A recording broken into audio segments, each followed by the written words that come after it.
mga kapatid sa Balitan at Public Service, dapat una sa lahat, abangan niyo po ulit kami bukas dito sa TV5, 1PH, RPTV, True TV at 105.9 True FM. Susunod na po ang Frontline Pilipinas. Live mula sa TV5 Media Center Reliance. Kasama ang buong puwersa ng News 5. Ito ang 28th KBP Golden Dove Awards at 13th Macatao Awards Best TV Newscast. Frontline Pilipinas. Actress na si Rian Ramos at mga beauty queen na sina Michelle D at Samantha Palilio formal nang sinampahan ng reklamo sa NBI ng dating driver na ikinulong at tinorture umano ng 3. Ang punot dulo, isang mahiwagang angpaw na may laman umanong mga pribadong larawan.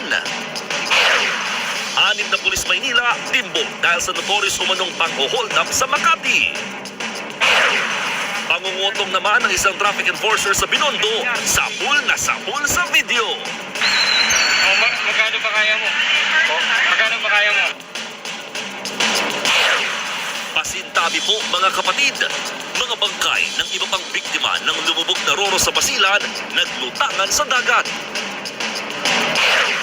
Aray ko po!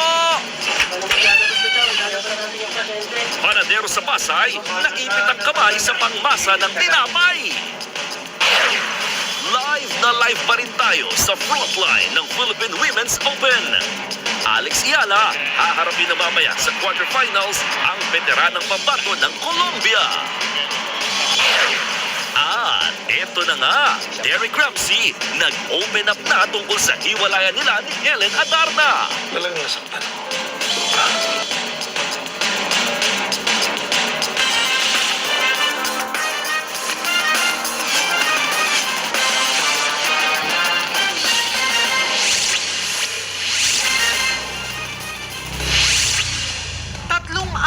Ikinulong at umano'y tinorture.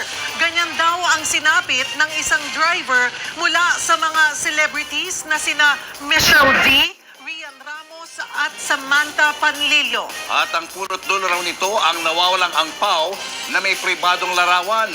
Ayon sa kampo ng mga celebrity, katawa-tawa